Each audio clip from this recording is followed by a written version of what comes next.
Visakhapatnam steel ప్లాంట్లో steel melting షాపులో జరిగిన ఈ ప్రమాదంలో ఇప్పటికే దాదాపుగా 9 మంది చనిపోయిన పరిస్థితుల మధ్య హాస్పిటల్లో వైద్యం చేయించుకుంటా ఉన్నారు మరో 5 మంది. ఇందులో కూడా ఇంకా ఒకరి పరిస్థితి చాలా విషమంగా ఉన్న పరిస్థితుల మధ్య దాదాపుగా 95% బర్న్స్తో ఇంకా ఒక అన్న ట్రీట్మెంట్ చేయించుకుంటా ఉన్నాడు. అంటే దాదాపుగా 9 మంది చనిపోయిన ఈ పరిస్థితుల మధ్య ఈరోజు ఇక్కడ ఇలాంటి తరుణంలో మాట్లాడవలసి వస్తూ ఉంది. ఇవాళ కొన్ని సూటిగా ప్రశ్నలు అడుగుతా ఉన్నా. మానవత్వం ఏమాత్రం ఉన్నా కూడా రాష్ట్ర ప్రభుత్వాన్ని కేంద్ర ప్రభుత్వం మీద ఒత్తిడి కూడా తీసుకొని వచ్చి మంచి జరిగించమని చెప్పి రాష్ట్ర ప్రభుత్వాన్ని కూడా గట్టిగా కోరుతా ఉన్న పరిస్థితులు. ఈరోజు అందరం కూడా ఆలోచన చేయాలి.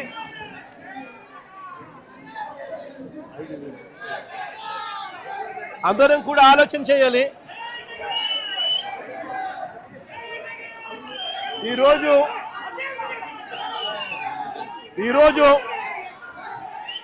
స్టీల్ ప్లాంట్లో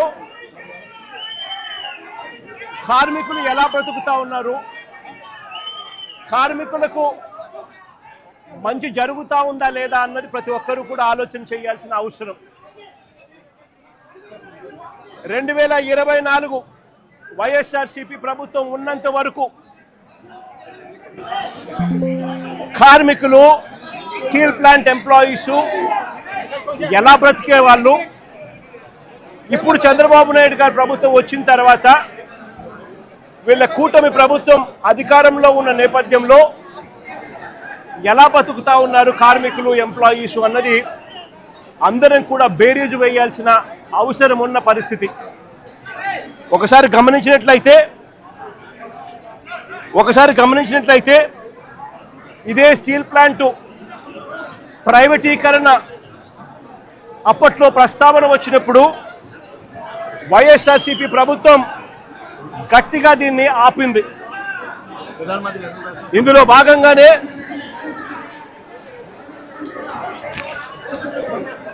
భాగంగానే అప్పట్లో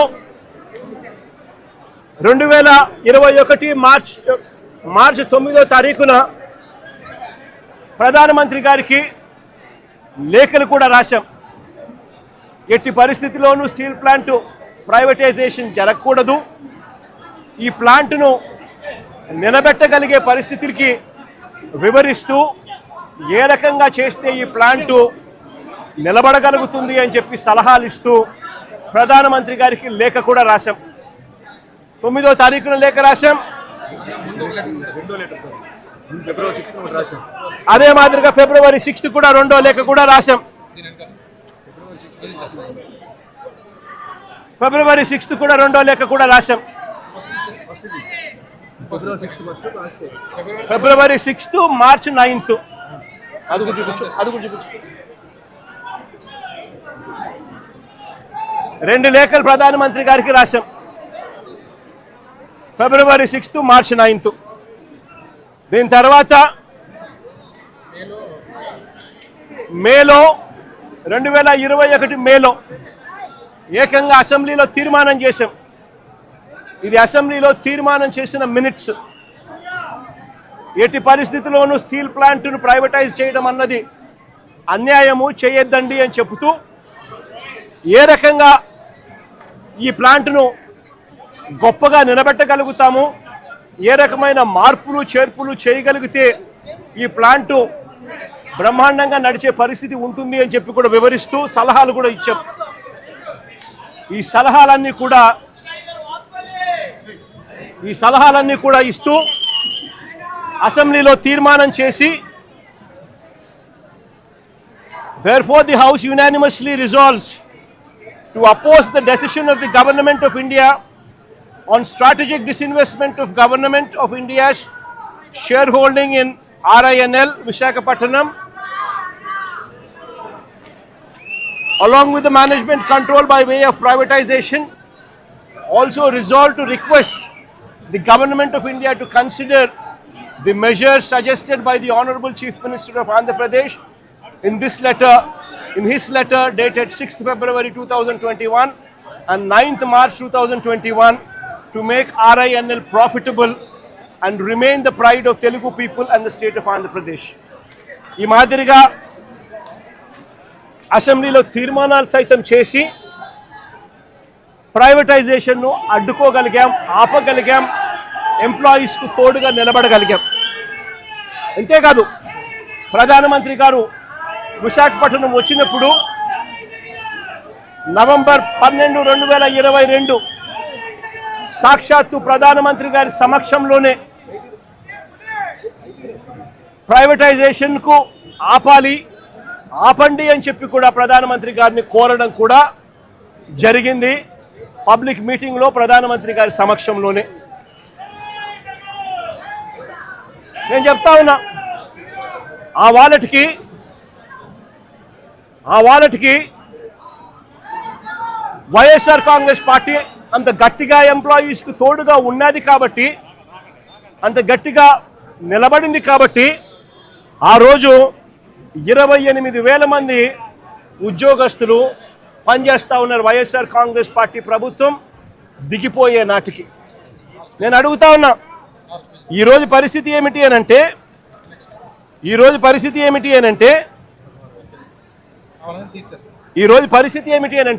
కేవలం ఈ 2 సంవత్సరాల కాలంలోనే ఏకంగా 28,000 మంది పనిచేస్తూ ఉన్న ఈ సంస్థలో కాంట్రాక్ట్ అయితేనేమి, పర్మనెంట్ ఎంప్లాయీస్ అయితేనేమి, రెగ్యులర్ ఎంప్లాయీస్ అయితేనేమి 28,000 పనిచేస్తూ ఉన్న పరిస్థితుల మధ్య 2024 మన ప్రభుత్వం దిగిపోయే నాటికి ఈ 2 ఏళ్లలో ఏకంగా 10,500 మందిని తీసేశారు. కాంట్రాక్ట్ ఎంప్లాయీస్ ని 6,500 మందిని తొలగించారు. విఆర్ఎస్ ప్రకటించి బలవంతంగా విఆర్ఎస్ తీసుకునేట్టుగా ఒత్తిడి తీసుకొస్తూ మరో 1,800 మందిని తప్పించారు. రిటైర్ అయిపోయిన వాళ్ళు మరో 2,500 మంది, దాదాపుగా 10,500 మందిని ఈ 2 ఏళ్లలోనే తొలగించడం జరిగింది, తీసేయడం జరిగింది. ఈ రకరకాల కారణాల వల్ల ఈరోజు ఎంప్లాయీ స్ట్రెంత్ కేవలం 17,000కు మాత్రమే 16,000కు మాత్రమే పడిపోయి ఉన్న పరిస్థితులు. ఆశ్చర్యం ఏమిటి అనంటే ఈ 16,000 మంది ఎంప్లాయీస్ను పరిస్థితి ఎలా ఉంది అని చెప్పి కూడా ఒకసారి గమనించినట్టయితే 4.5 నెలల జీతాలు పెండింగ్, 4.5 నెలల జీతాలు పెండింగ్. మరో వంక ఎప్పుడూ చూడని విధంగా, దేశంలో ఎక్కడ జరగని విధంగా మొట్టమొదటిసారిగా ఉద్యోగస్తుల జీతాలు ప్రొడక్షన్ లింక్డ్ ప్రొడక్షన్ లింక్డ్ జీతాలకు ముడిపెట్టారు. అంటే ప్రొడక్షన్ ఈ మేరకు వస్తేనే మీకు ఈ మేరకు జీతాలు వస్తాయి, ప్రొడక్షన్ ఈ మేరకు రాకపోతే మీకు జీతాలు ఈ మేరకు రావు అని చెప్పి మొట్టమొదటిసారిగా జీతాలు ప్రొడక్షన్ లింక్డ్ జీతాలు ఇవ్వడం కూడా ఈ 2 ఏళ్లలోనే మొదలైంది. నిజంగా దేశంలో కూడా ఎక్కడ జరగదు. ఎవరైనా పర్మనెంట్గా ఎంప్లాయీ ఎక్కడైనా ఉన్నా వాళ్లకు జీతం ఎంత ఉంటే అంత జీతం ఇస్తారు. ఇక్కడ మాత్రమే ప్రొడక్షన్ ఇంత ఉంటేనే జీతం మీకు ఇంత వస్తుంది అని చెప్పి చెప్తా ఉన్న పరిస్థితులు ఇక్కడ మాత్రమే చూస్తూ ఉన్నాం. మొట్టమొదటిసారిగా ఈ 2 ఏళ్లలోనే, అంతకు ముందు వరకు వైఎస్ఆర్సీపీ ప్రభుత్వం ఉన్నంత వరకు ఎంప్లాయీస్కి క్వార్టర్స్లో కరెంటు బిల్లు 50 పైసలు మాత్రమే వసూలు చేస్తూ ఉన్న పరిస్థితి. ఈ 2 ఏళ్లలో ఈ ప్రభుత్వం వచ్చిన తర్వాత ఏకంగా కరెంటు బిల్లు యూనిట్కు ₹8.50 పెంచారు. అంటే ఎంప్లాయీస్ క్వార్టర్స్ ఖాళీ చేసి వెళ్ళిపోమని చెప్పి ఎంప్లాయీస్ మీద ఒత్తిడి తీసుకొచ్చి ఇంకొక కార్యక్రమానికి శ్రీకారం చుట్టారు. ఎంప్లాయీస్కి ఎవరికి కూడా ఈ 2 సంవత్సరాల కాలంలో ఇంతవరకు no bonus, no medical facilities, no HRA, no LTC, no LLTC, no leave encashment, no incentives. నిజంగా ఈ మాదిరిగా ఎంప్లాయీస్ను దారుణమైన పరిస్థితిలో ఇవాళ ఇక్కడ ఉద్యోగాలు చేసే పరిస్థితిలోకి వచ్చినారు ఈ 2 ఏళ్లలోనే. ఆశ్చర్యం కలిగించే విషయం ఇంకోటి ఏమిటంటే 11,440 కోట్ల ప్యాకేజ్ ఇచ్చినాము అని చెప్పి నిన్న ఈ మధ్యకాలంలో మంత్రులు వచ్చిన వాళ్ళు, చంద్రబాబు నాయుడు గారు సుపుత్రుడు ఇంకా ఇతరాతర మంత్రులు ఎవరైతే వచ్చినారో వాళ్ళంతా కూడా మాట్లాడడం జరిగింది. ఈ 11,440 కోట్ల ప్యాకేజ్ ఏదైతే ఉందో ఈ ప్యాకేజు ఈ కంపెనీలో, ఈ స్టీల్ ఫ్యాక్టరీలో మెయింటెనెన్స్ కోసమో లేకపోతే సేఫ్టీ పారామీటర్స్ పెంచడం కోసమో, ఎఫిషియన్సీ ఇంప్రూవ్మెంట్ కోసమో తీసుకొచ్చింది కాదు. ఈ 11,440 కోట్ల ప్యాకేజ్ ఇచ్చింది ఎందుకు అని అంటే విఆర్ఎస్ పంపించడం కోసం, జిఎస్టీ బకాయిలు కట్టించుకునే దానికోసం, బ్యాంకు లోన్లు కాస్తో కూస్తో తగ్గించుకునే దానికోసం, దీనికోసం ఖర్చు చేసేందుకు ఈ ప్యాకేజ్ ఇచ్చారే తప్ప దీంట్లో సేఫ్టీ పారామీటర్స్ని పెంచేందుకు కానీ, మెయింటెనెన్స్ కోసం కానీ, ఎంప్లాయీస్ బాగోగుల కోసం కానీ వీటి కోసం కాదు ఇచ్చింది ఈ ప్యాకేజ్. ఇంకా ఆశ్చర్యకరమైన విషయం ఏమిటి అని అంటే ఇప్పుడు జరిగిన ఈ ఇన్సిడెంట్ నిజంగా అన్నిటికన్నా బాధ కలిగిస్తుంది. ఎందుకనంటే ఒక ఘటన జరిగింది. ఆ ఘటన ఎందుకు జరిగింది అని చెప్పి చూస్తే ఈ ఘటన ఎంప్లాయీస్కి సంబంధించి ఎటువంటి దోషము లేదు, ఎంప్లాయీస్ చేసిన తప్పిదం ఎక్కడా లేదు. మరి ఈ ఘటన ఎలా జరిగింది అని అంటే ఈ లిక్విడ్ మెటల్ అనేది ఏదైతే ఉందో అది బకెట్లలో పోసి ట్రాన్స్పోర్ట్ బకెట్లలో పోస్తా ఉన్న ఈ లిక్విడ్ మెటల్ ఏదైతే ఉందో ఆ లిక్విడ్ మెటల్ అన్నది పొంగి బ్లాస్ట్ అయ్యి దానివల్ల చనిపోవడం జరిగింది. మరి ఎందుకు ఈ పాట్లో పోస్తా ఉన్న ఈ లిక్విడ్ మెటల్ ఎందుకు బ్లాస్ట్ అయింది అని అంటే మిక్స్ ప్రాబ్లం ఉంది. మిక్స్ సరిగ్గా చేయకపోవడము, రా మెటీరియల్ సరిగ్గా కలపకపోవడము, రా మెటీరియల్లో కాస్తో కూస్తో ఇన్ఫీరియారిటీ ఉండడము, వాటిని సరిగ్గా కలపకపోవడం వల్ల రా మిక్స్లో ప్రాబ్లం వల్ల ఈ బ్లాస్ట్ అనేది ఈ రిన్సింగ్ సమస్యలు వీటి అన్నిటి వల్ల ఎంప్లాయీకి అనేది ఎక్కడ తప్పు లేకపోయినా కూడా బ్లాస్ట్ జరిగి ఈ ఇన్సిడెంట్ చోటు చేసుకుంది. నేను అడుగుతా ఉన్నా, ఇలాంటి ఘటనలో మానవత్వం చూపించాల్సిన చోట, హ్యూమానిటీ చూపించాల్సిన చోట ఈ రాష్ట్ర ప్రభుత్వాలు, ఈ కేంద్ర ప్రభుత్వాలు వీళ్ళు స్పందిస్తూ ఉన్న తీరు నిజంగా నిజంగా అమానవికంగా ఉంది, మానవీయంగా కూడా లేదు. ఆలోచన చేయమని అడుగుతా ఉన్నా నేను. ఇక్కడే ఇంకొక విషయం కూడా చెప్పాలి. నా పక్కనే పేరేం పేరమ్మా? మీ పేరేం పేరు? నా పక్కన ఇక్కడే భాగ్యశ్రీ అని ఓ బాధితురాలు. ఈ బాధితురాలు వాళ్ళ నాన్న పెంటయ్య అన్న. ఇది జరిగి 14 నెలల కిందట జరిగింది. ఇది 14 నెలల కిందట ఇక్కడే ఇదే ఫ్యాక్టరీలోనే ఈ మాదిరిగానే ఘటన జరిగిన పరిస్థితుల మధ్య పెంటయ్యన్న చనిపోవడం జరిగింది.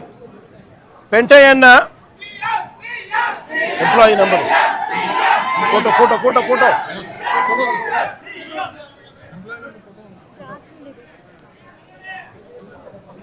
ఈ పెంటయ్యన్న employee number 124185, permanent employee, regular employee. SMS 2లో పనిచేస్తా ఉన్నాడు, మాస్టర్ టెక్నీషియన్గా పనిచేస్తా ఉన్నాడు. చనిపోయింది 1/4/2025. 1/4/2025, 1 April 2025 చనిపోయాడు. నేను అడుగుతా ఉన్నా, ఈ పెంటయ్యన్నకు కూతురు, ఇదిగో ఐడి కార్డు, ఈ పెంటయ్యన్నకు కూతురు పేరేం పేరుమా? భాగ్యశ్రీ కూతురు, కొడుకు ప్రసాద్, నవీను ప్రసాద్. చనిపోయినప్పుడు ఉద్యోగాలు ఇస్తామన్నారు, నెలలోనే ఉద్యోగం ఇస్తామన్నారు, పిల్లలకు కాంపన్సేషన్ ఇస్తామని చెప్పినారు. ఇంతవరకు కాంపన్సేషన్ ఇవ్వాల, ఇంతవరకు జాబ్ లేదు. జాబ్ అడిగితే, కాంపన్సేషన్ అడిగితే నిర్దాక్షిణ్యంగా ఫైల్ పోయింది అని చెప్తా ఉన్నారు. నిజంగా ఆలోచన చేయమని అడుగుతా ఉన్నాం. ఇంత నిర్దయగా ప్రభుత్వాలు వ్యవహరించడం ధర్మమేనా అని అడుగుతా ఉన్నా.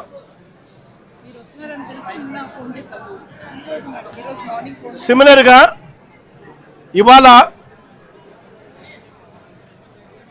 ఇవాళ జరుగుతా ఉన్న ఘటనలో దాదాపుగా ఇప్పటికే 9 మంది చనిపోయారు. దాదాపుగా మరో 5 మంది హాస్పిటల్లో వైద్యం పొందుతా ఉన్నారు.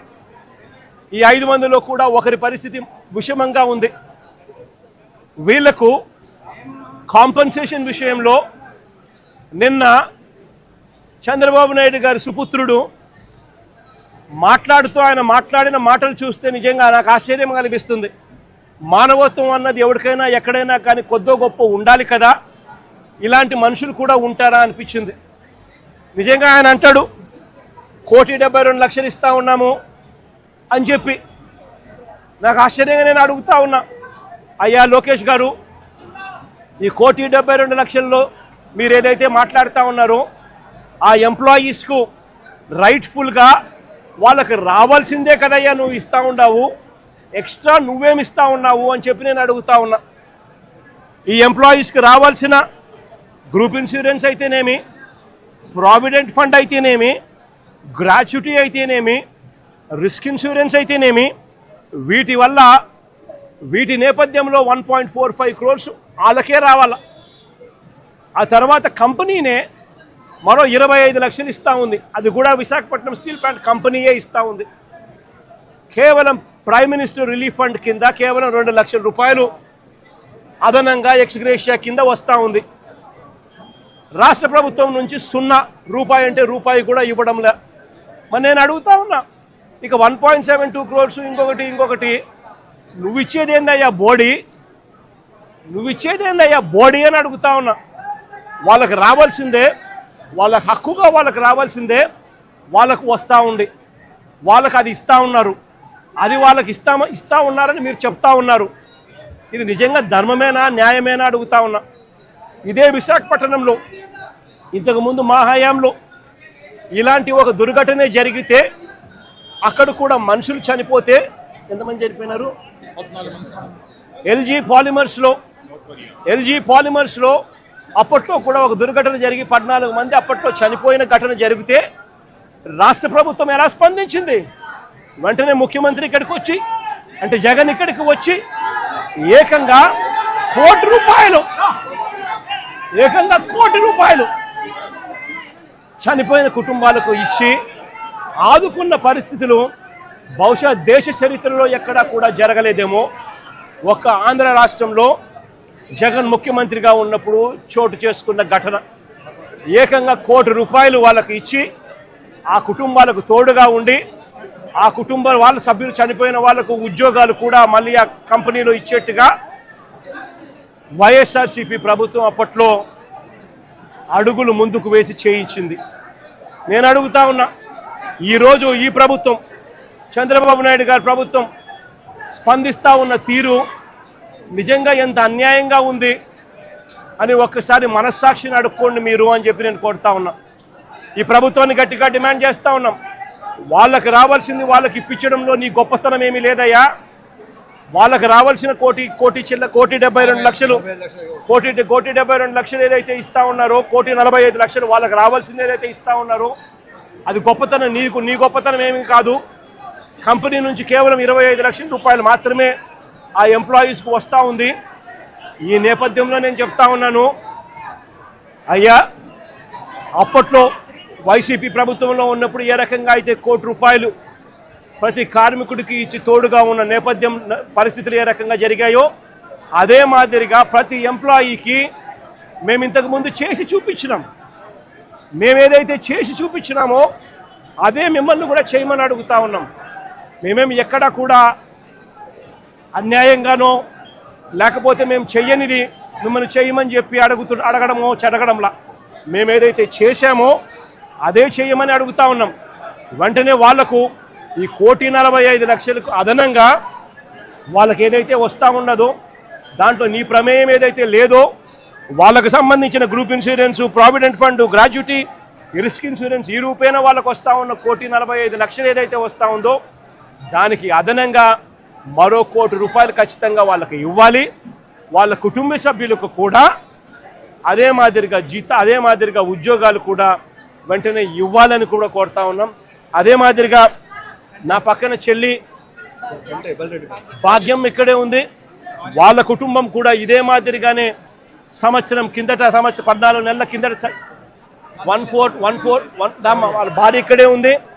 1/4/2025లో చనిపోయిన పెంటయ్యన్న కుటుంబానికి కూడా ఇదే ప్యాకేజ్ కూడా వాళ్ళకు కూడా వర్తింపచేసి వాళ్ళ కుటుంబానికి కూడా ఇదే మాదిరిగానే ఆదుకోవాలి అని చెప్పి రాష్ట్ర ప్రభుత్వానికి, కూటమికి ఇద్దరికీ కూడా గట్టిగా వీళ్ళిద్దరికీ కూడా చెప్తా ఉన్నాం.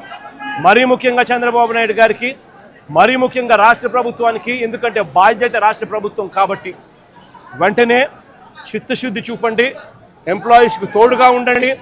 మీరు కూడా అసెంబ్లీలో వైఎస్ఆర్ కాంగ్రెస్ పార్టీ తీర్మానం చేసినట్టుగానే మీరు కూడా ప్రైవేటైజేషన్కు వ్యతిరేకంగా అసెంబ్లీలో మేము చేసినట్టుగానే తీర్మానం కూడా చేసి కేంద్రానికి పంపి ఇది జరగకుండా కూడా ఆపే కార్యక్రమంలో చిత్తశుద్ధిని కూడా చూపండి అని చెప్పి కూడా గట్టిగా వీళ్ళందరికీ కూడా కోరుతా ఉన్నాం.